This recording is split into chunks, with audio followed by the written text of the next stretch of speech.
네, 반갑습니다. 11월 10일입니다. 월요일이고요. 자, 오늘 좀 기대감이 있을 것 같아 보이죠? 네.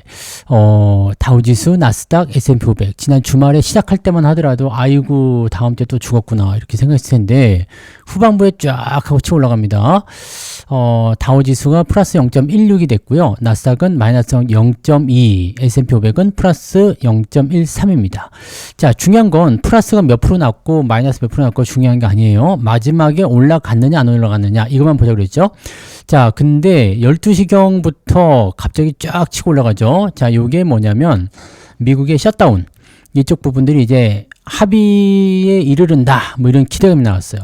민주당에서 이제 합의에 대한 이야기를 해줬죠. 그렇게 되면서 가능성이 높아진 거 아니겠습니까? 그러니까 지금 셧다운이 최장 기간 들어가 있기 때문에 사실 정부기관이 멈췄다고 봐야 되잖아요. 그러니까 이렇게 계속되면 안 되죠. 그래서 이번 주에 가장 중요한 포지션은 이제 셧다운에 대한 해제 내용들 뭐 이런 식으로 보시면 될 것 같고요. 뭐 여러 가지 이슈들이 계속 있어요. AI 법을 아직도 시작 안 했다. 내년부터 본격적인 시작이다. 뭐 이런 식도 있고, 손정희가 지금 또 마벨 이쪽에다가 점을 콱 찍어놨다고 그러죠. 그래서 AI 열풍에 올라탄다. 뭐 그런 얘기도 있기도 하고, 뭐 등등등등 여러 가지 이슈들이 있어서 제가 보기에는 변동성은 좀 보이지만 일단은 반등이 연결될 수 있는 그런 요소가 되지 않을까 생각해 보고요. 자, 계속 말씀드렸지만 이번 주에 만기일이 있습니다. 13일 날 수능이지만 그날이 만기일이에요. 자, 만기일이 되면은 지수 포인트를 맞추기 위한 움직임이 분명히 나온다고 그랬죠. 그래서 그동안 많이 올라갔던 부분들을 좀 깎아내리는 형태가 지난주에 나타났다면, 많이 깎아놓은 것들을 조금 올려서 내가 원하는 위치에 맞추려고 하는 매수가 들어올 가능성이 높은 거죠. 거기다가 지금 미국 증시도 이제 막판에 치고 올라가는 모습이 나타났기 때문에 기대감 실어주기 좋거든요. 그러니까 단기적 조정이 나왔으면 이제 반등이 나올 수 있는 그런 자리가 오지 않았을까 생각됩니다. 월요일 아침이기 때문에 거래량이 좀 적잖아요. 그래서 오히려 주가가 좀 더 상승할 수 있는 요소가 있지 않을까 이렇게 생각도 좀 해봅니다. 뭐 조금 더 지켜보긴 해야 되겠습니다만은 일단 주 초반에 주가가 좀 올라갈 수 있는 기대감이 나오지 않을까라고 생각을 해보고 있으니까요. 그런 부분에 좀 맞춰서 우리가 초점을 좀 그쪽으로 생각하시면 되지 않을까 보여집니다. 자, 기대감 좀 가져보자고요. 자, 뉴스는 몇 가지 좀 보고 넘어가도록 할 건데, 일단은 뭐 경제 지표 같은 경우는 사실 볼 게 없어요. CPI 지표나 뭐 이런 것들, 이제 셧다운이 지금 장기화됐을 경우에는 이것들 의미가 없기 때문에 뭐 경제 지표가 지금 볼 게 없죠. 그래서 매주 월요일 날은 제가 경제 지표 보여드리긴 했습니다만 볼 게 없기 때문에 지금 셧다운 때문에 데이터가 잘 안 나온다고 얘기가 나오고 있어서요. 요거는 뭐 딜레이 얘기 나오죠. 딜레이 된다. 그래서 그런 부분들은 지금은 체크하지 않는 게 일단 맞을 것 같아요. 자, 그러면 뉴욕 증시에서 가장 중요한 건 뭐냐? 조정일 것인가? 폭락의 정조일 것인가? 이거 둘 다 뭐 조정 내려간다는 얘기지만, 미국 셧다운 협상에 대한 내용에 따라서 주가가 상승할 수 있는 요소가 만들어지기 때문에, 자, 조정이라면은 단기적으로 들어왔다가 다시 올라가는 거가 되는 거고요. 폭락이 나온다면 이제 그 대시세의 하락이 일어날 것이다라고 판단할 수 있는 내용이 되잖아요. 자, 근데 지금 제가 계속 말씀드리고 있습니다만 대시세의 하락이 나올 만한 이유가 없어요. 왜냐면 주가가 떨어지기 전에는 대체적으로 이제 전조 증상이라는 게 있죠. 뭐 수급이 많이 빠진다거나 아니면은 추세가 무너진다거나 등등등이 있어야 되는데 그게 전혀 없습니다. 그냥 이렇다더라 해서 쭉 내려갔다가 저렇다더라 해서 쭉 올라갔다가 계속 이런 식이기 때문에 글쎄요, 제가 보기에는 좀 특별한 건 없을 것 같아 보이고요. 테슬라 같은 경우는 일단 일론 머스크 1조 달러 그 보상안 합의가 됐죠. 그래서 열심히 해보겠습니다 얘기가 나왔기 때문에 뭐 기술주들의 움직임들이 전체적으로 조금 기대감을 잡아준다면 내려갔던 부분들을 끌고 올라갈 가능성이 높지 않을까 생각되고, 재밌는 건 이거죠. 11월 달은 역사상 강세가 일어났었던 그런 달이었다. 12월 달에는 주가가 내리지 않았다는 것이 역사상적으로 나타나는데, 왜 그러냐면 11월 달에는 추수감사절이 있습니다. 땡스 기빙 데이 아시죠? 땡스 기빙 데이. 누구였지? 나한테 땡큐라고 하지 말고 땡스라고 하라고. 땡큐 기빙 데이. 아무튼 이 추수감사절이에요. 그래서 11월 27일이죠. 다 다음 주인가요? 다 다음 주 말부터 이제 추수감사절이 나오기 시작하면 이 블랙 프라이데이 요거가 관련해 가지고 뭐가 나와요? 슈퍼세일이죠. 지금 뭐 여러분들 온라인 쇼핑몰 이런 데 들어가신 분들은 아시겠지만 어때요? 지금 뭐 이미 세일들 많이 하고 있을 겁니다. 이게 연말까지 세일이 이어져요. 그러면은 구매를 지금쯤 돼서 굉장히 많이들 하신다고요. 그러면 뭐가 돼요? 상품 판매가 많이 늘어나게 되고 재고가 축소하게 되고 기업들의 실적이 올라가게 되겠죠. 그래서 보통 11월부터 시작해서 12월, 1월 정도까지 진행이 되고요. 그래서 연말 효과, 연초 효과 뭐 이런 것들이 좀 나오죠. 그래서 1월 효과란 말도 많이 있었던 부분이고요. 그거 지나면 이제 배당주 쪽 움직임 나오기 때문에 아마 내년도 상반기 초반 정도, 그죠? 보통 3월 정도까지는 주가가 올라가고 4월, 5월에 주식을 팔아라 라는 얘기들이 있기 때문에 지금 당장은 특별하게 걱정하실 만한 내용은 없지 않을까 생각해 봅니다. 이게 뭐 장기적인 관점이 그렇다는 얘기고요. 자, 어쨌건 이번 주에는 미국 연방정부의 셧다운 협상 추이에 주목하면서 움직일 것으로 보인다라고 되어 있습니다. 뉴욕 증시의 급락을 막은 것은 셧다운 해제에 대한 기대감이었다라고 되어 있습니다. 자, 트럼프 대통령은 또 무슨 얘기했느냐? 백악관에서 기자들과 만나 인공지능 거품에 대해서 걱정하지 않느냐라고 물어봤더니 아닌데요, 나는 AI를 매우 좋아합니다. 럼프 트럼프가 AI를 좋아한다고 커밍아웃했어요. 그래서 AI를 좋아한답니다. 자, 그래서 AI 낙관론에 힘입어서 본격적으로 반등하기 시작했다라는 거 이거 하나 있었고요. 척 슈머, 민주당 원내대표가 셧다운 해제를 위한 타협안을 제시하니까 보합권까지 쭉 치고 올라가는 모습이 나타난다는 얘기죠. 자, 두 가지입니다. AI 거품론이 이제 트럼프가 아닌데요, 난 좋아하는데요, 낙관스럽습니다 라고 얘기하면서 AI가 치고 올라가는 모습이 있었고, 자, 그 다음에 기술주들이 같이 딸려 올라가는 모습이 나타나게 되는 거죠. 거기에다가 셔다운 해제된다. 그러면은 이제 굵직한 이슈가 또 해제가 되면서 뭐가 됩니까? 기대감으로 바뀌게 되는 거죠. 여기다가 땡스 기빙데이, 아니지, 땡큐 기빙데이가 오게 되면 어떻게 된다고요? 기업들의 실적 기대감들이 터지면서 연말 효과로 진행될 가능성이 높다는 얘기입니다. 그래서 지금도 이미 많이 올라와서 이제 많이 올랐다, 조정 좀 받아야 된다 이런 생각들이 많이 있긴 있죠. 또 B2가 많이 들어와 있기도 하고 종목당 변동성도 커지긴 합니다. 근데 요거 좀 더 버티시는 게 맞을 것 같아요. 버텨서 주가가 떨어지게 되면 어차피 하락 전환이 나오려면 반등이 한 번 더 나와줘야 됩니다. 이대로 떨어지게 되면 어떻게 될까요? 외국인들이 매수가 많이 들어온 상태잖아요. 많이 들어온 상태에서 주가가 계속 떨어져. 외국인들이 차익 매도 할 수 있어요. 차익 매도를 할 수 있는데 내가 10,000원에 팔고 싶은데 주가가 계속 떨어져가지고 8,000원까지 빠져버렸어요. 그럼 10,000원에 팔고자 하는 외국인들의 계획이 어떻게 되죠?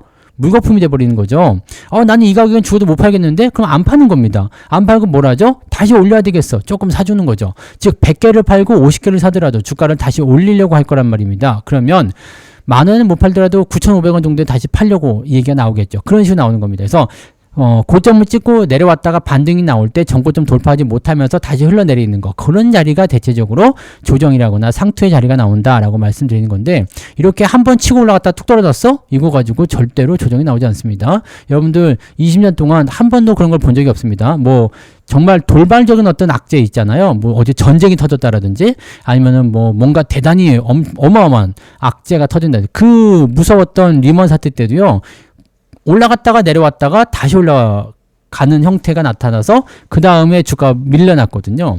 자, 그 다음에 여러분들 2021년도도 보세요. 2021년도도 주가가 크게 올라갔다가 어떻게 됐죠? 내려갔다가 신고가 또 나왔습니다. 3,300을 2021년도 1월에 만든 게 아닙니다. 그때 3,000포인트 겨우 돌파했던 거지만 내려갔다가 다시 3,300까지 올라가게 된 거예요. 그래서 상투라는 것은 항상 그렇게 고점권까지 다시 한번 올려주는 형태의 모습이 나타나니까 지금 빠지는 거 걱정하지 마시고 그냥 들고 계세요. 그러면 여러분들이 원래 고점권에서 비슷한 그 위치에서 팔 수 있거나 아니면 그보다 훨씬 높은 가격에 팔 수 있거나, 그죠? 팔고자 하시는 분들은. 근데 제가 생각하기에 지금은 대세하라고 갈 얘기가 없기 때문에 이번에 또 다시 올라갈 수 있다는 얘기죠. 그래서 기회를 좀 잘 잡는 게 중요하지 않을까 생각합니다. 뭐 어떤 사람들은 뭐 환율 어쩌고저쩌고 막 그런 얘기도 많이 있던데요. 뭐 환율 올라갈 수 있죠? 지금 환율이 올라간 이유는 뭐죠? 환율이 올라가기 때문에 외국인이 파는 겁니까? 외국인이 팔기 때문에 환율이 올라가는 겁니까? 거기에 대한 부분들 분명 아셔야 되고요. 환율에 대한 부분들은 자, 이렇게 보시면 돼요. 경기가 안 좋을 때 대체적으로 환율이 내려갑니다. 그래서 환율이 내려갈 때 외국인들이 팔면서 주가가 빠지거든요. 근데 지금은 어때요? 증시가 굉장히 높게 치솟았죠. 높게 올라갔고 경기가 좋아지고 있다. 왜? 경기가 좋아지는 거 어떻게 할 수 있어요? 기업들의 실적이 좋아지잖아요. 기업들의 실적이 내년도에 더 많이 좋아진다 이런 전망이 있잖아요. 그래서 내년 상반기, 내년 뭐 하반기 넘어가면서 실적 더 좋아진다. 자, 그러면 실적이 좋아지고 있다는 경기 전망이 살아나고 있다는 얘기예요. 경기가 살아나고 있고 주가도 올라가고 있는데 환율이 같이 뛰었어요. 이건 뭐죠? 외국인이 지금 차익 매도했기 때문에 올라가는 거죠. 조금 있으면 내려오게 될 겁니다. 그러니까 환율도 걱정하지 마세요. 환율이 지금 왜 올라가는 걸까요? 거기에 대한 부분들을 생각해 보시는 얘기입니다. 그래서 뭐 환율에 대해서 또 뭐 여러 가지 해석이 있을 수 있겠죠. 그건 뭐 각자의 생각이니까 뭐 각자 편하실 대로 생각하셔도 되지만 지금 환율 때문에 뭐 시장이 망한다. 네, 그럴 일은 없으니까 걱정하지 마시고요. 네, 아무튼 여러분들 걱정이 너무 많은 것도 문제예요. 걱정이 많으면 네, 액션. 행동을 잘 못하게 됩니다. 걱정하지 마시고 편안하게 투자 계속 이어가세요. 여러분들이 팔아먹을 자리는 충분히 네, 제공해 준다라는 거. 뭐 적어도 대형주주 같은 경우는 한 3, 4개월, 길게는 6개월 이상까지도 매도 기회를 줍니다. 네. 자, 일단은 밸류에이션이 너무 높다. 아주 작은 악재조차 민감하게 반응하고 반대로 호재는 기대치가 너무 높기 때문에 주가를 움직이기에 충분하지 않다라고 얘기하는 사람도 좀 있습니다. 그래서 상승 동력도 부족하다라고 전망하는 사람들도 분명히 있죠. 그리고 조금 뭐랄까 전망치가 좀 부진한 그런 섹터들은 주가가 오히려 떨어질 것이다 라는 식으로 얘기가 나오긴 합니다.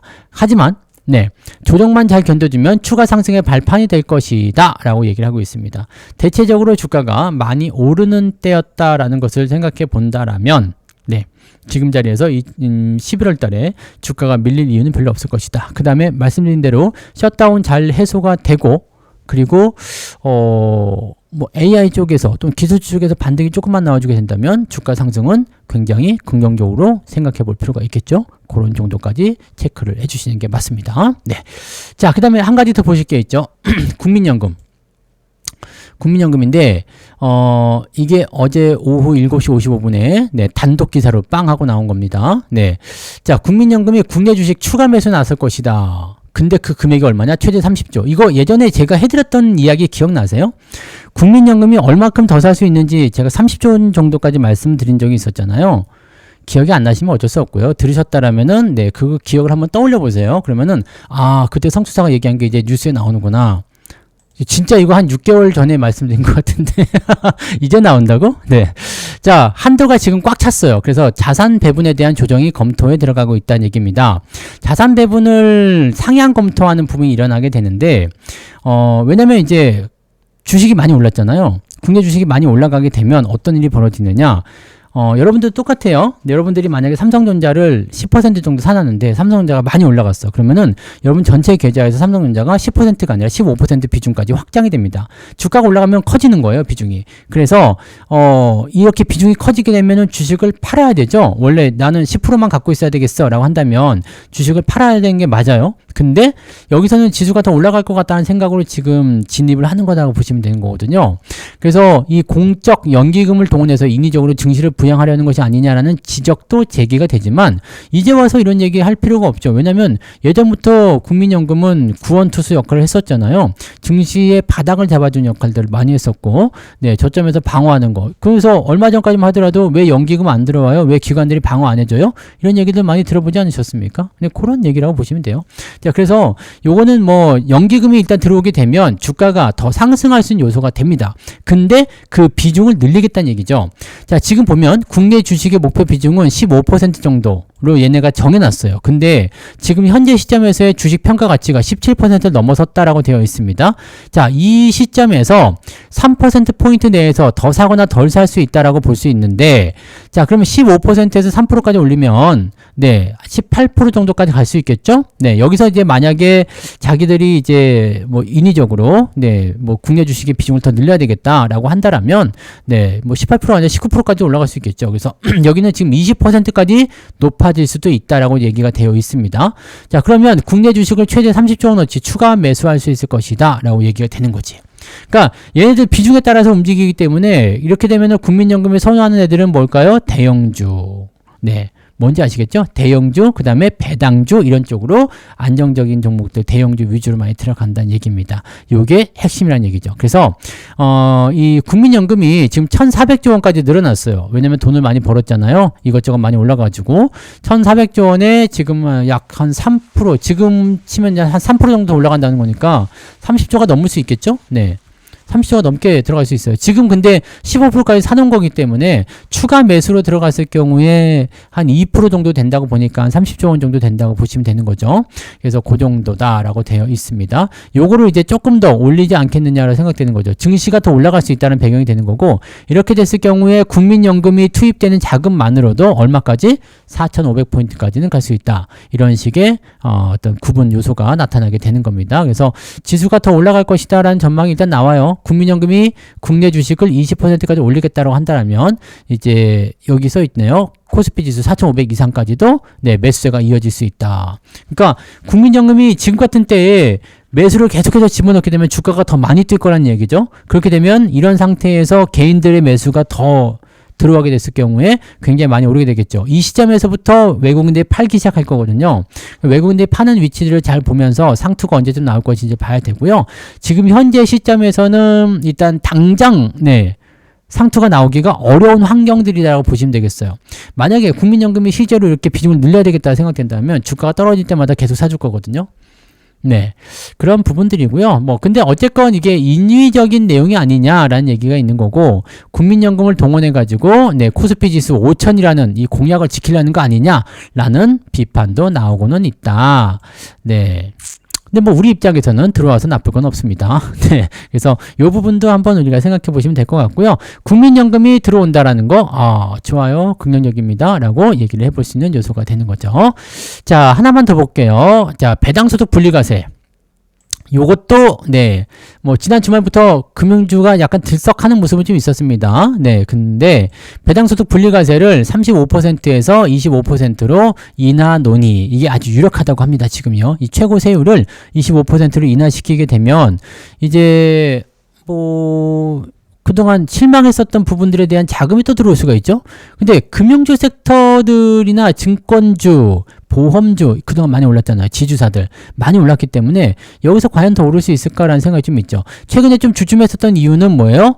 네, 많이 올라간 부분들에 대한 기대 요소를 반영하고 있었는데 그게 되냐 안 되냐 가지고 또 말 많았었던 거 아닙니까? 35%면 실효성 없다 이거였는데 25%다 그러면 지금이 적당하다라고 될 수도 있는 거잖아요. 그래서 주가가 더 올라갈 것인지 안 올라갈 것인지에 대한 부분들 좀 더 보시긴 해야 되는데 글쎄요 라고 좀 봐야 되겠죠. 어쨌건 투자 심리는 개선될 것이다 라는 부분과 배당주 쪽에 투자하고자 하는 움직임이 분명히 나올 거예요. 그래서 고배당주들, 고배당주이면서 뭐예요? 배당 성향이 높은 애들이요. 배당 성향이 지금 한 30% 정도 되는 애들 있잖아요. 30% 이상 나오는 애들을 이렇게 분리과세를 적용하게 된다면 큰 자금들이 들어오게 될 확률이 굉장히 높아요. 이 분리과세가 좋은 이유가 뭐냐면 종합소득세나 이런 거 있잖아요. 근로소득 이런 거에 포함을 안 시키고 따로 세금을 매긴다는 얘기가 되는 거거든요. 지금은 뭐예요? 2천만 원 이상의 그런 배당이나 이런 거 금융소득이 생기면 내가 벌어놓은 거 근로소득이나 종합소득에 합산이 돼가지고 세금을 또 맞았단 말이죠. 근데 야 너 그거는 그걸대로 해, 이거는 요거대로 세금 매길게 한 다음에 분리가 돼버리는 거거든요. 이렇게 되면 어떻게 될까요? 네, 세금을 이중으로 안 내도 되는 거죠. 왜 우리 배당 나올 때 세금 내잖아요. 배당 받을 때 세금 내는데 그게 다시 종합소득세나 이런 거에 합산이 되면서 세금을 또 냈었단 말이죠. 자, 이렇게 됐었던 게 사라지는 거죠. 그래서 이 배당이 좋은 기업들, 성향이 좋은 기업들에 이제 큰 자금들이 들어가야 될 가능성이 높습니다. 큰 자금은 배당을 많이 받아요.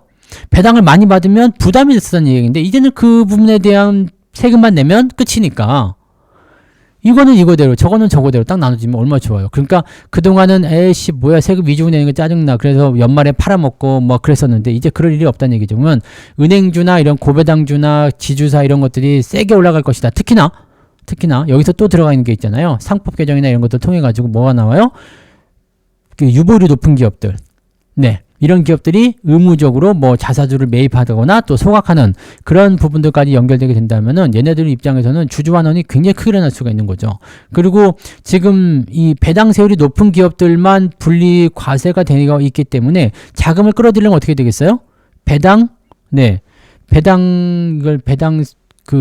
성향을 네, 높이려고 하겠죠. 네. 그래서 지금은 배당 성향이 얼마 안 돼. 근데 배당 성향을 높여가지고, 야, 우리도 분리과세 하면은 자금 들어와 주세요. 이렇게 될 수 있는 거거든. 또 뭐가 있어요? 자금을 땡기기 위해서 이제는 배당을 좀 올려주는 형태로 갈 수가 있다는 얘기죠. 그럼 주가 올라가면 자기네도 좋은 거잖아요. 그런 형태로 갈 수 있다는 얘기죠. 그래서 이런 정책 변화를 통해서 시장 수혜를 기대하는 분위기가 나오고 있다. 자, 어쨌든 25%로 진행되고 있는 거고요. 이쪽이 아주 유력하게 되어 있다라는 부분이라서 아마 이렇게 된다면 금융주, 지주사, 고배당주를 중심으로 수혜를 입을 수 있다. 여기에 수혜를 입을 수 있는 게 정말 자동차는 정말 멋지지 않습니까? 뭐 현대차, 기아차 이런 애들 다 여기 포함되는 거거든요. 그래서 이렇게 됐을 경우에는 성장주이면서 또 이제 뭐 어떤 관세에 대한 어떤 호재, 그다음에 지금 이제 관세가 낮아지는 부분이 됐기 때문에 실적이 호전되는 상황으로 갔을 때 이런 식으로 고배당주 쪽으로 해서 매수가 들어오게 되면 요거 와이낫이 되는 거죠. 그러니까 자동차 쪽도 여러분들이 관심을 가져야 되는 요소가 있습니다. 자동차들은 성장주이면서 배당을 많이 주는 고배당주이기 때문에 뭐 이런 것들만 잘 맞아 떨어지게 되면 상당히 괜찮은 랠리를 보여줄 수 있다는 거죠. 그래서 그런 것도 좀 참고하시고요. 전통적인 고배당주들은 좋은데 KB금융 같은 경우는 제가 싫어하는 이유가 뭐예요? 이미 올랐어. 지금 KB금융 같은 경우 배당률 따져보면은 시가 대비 한 뭐 3% 정도 왔다리 갔다리 하잖아요. 3%는 고배당주가 아닙니다, 여러분. 네, 적어도 4%, 5% 정도는 돼야지 고배당주다라고 얘기하는 거지 3% 가지고 뭐 고배당주겠습니까, 그죠? 그래서 그런 것들도 같이 꼼꼼히 챙겨보실 필요가 있습니다. 근데 어쨌든 뭉뚱그려서 덩어리로 진행이 되기 때문에 아마도 네, 이 배당소득 분리과세에 대한 이 최고세율 인하라는 부분들은 상당한 기대 요소가 될 수 있습니다. 그래서 증시가 올라가게 된다면 오늘요. 증시가 올라가게 된다면 아마 은행주 쪽에서도 관심권이 좀 높아지지 않을까. 근데 지금 수급은 일단 기술주 쪽에 몰릴 가능성이 높죠. 특히 트럼프가 AI 좋아요라고 얘기했기 때문에 삼성전자나 하이닉스나 또는 반도체 쪽 치고 올라가면서 뭐 로봇주도 튀고 올라가면서 분위기가 싹 바뀌어버리게 되면 어떻게 될까요? 그러면 수급이 그쪽에 가려다가 말죠. 왜냐면 더 많이 올라간 쪽에 들어와야 되니까. 그런 단점은 조금 있을 수 있어요. 그래서 시장 잘 살펴보고 진행하시는 게 맞다. 이게 핵심인 것 같아 보입니다. 그래서 그 정도로 한 번씩 체크하시면 되겠네요. 자, 오늘은 3개밖에 얘기 안 했는데 시간이 꽉 차가지고요. 여기까지 하고요. 네, 더 궁금하신 내용들은 조금 이따가 9시에 무방 있잖아요. 네, 9시 무방으로 따라와. 9시 무방에서 이야기하도록 하자고요. 오늘은 시장 조금 올라가는 쪽으로 기대해 보고요. 조금 더 네, 기대를 해서 끌고 나가 보면 좋을 것 같아 보입니다. 그래서 그 정도로 체크하시고요. 이따가 9시 무방에서 뵙도록 하겠습니다. 고맙습니다.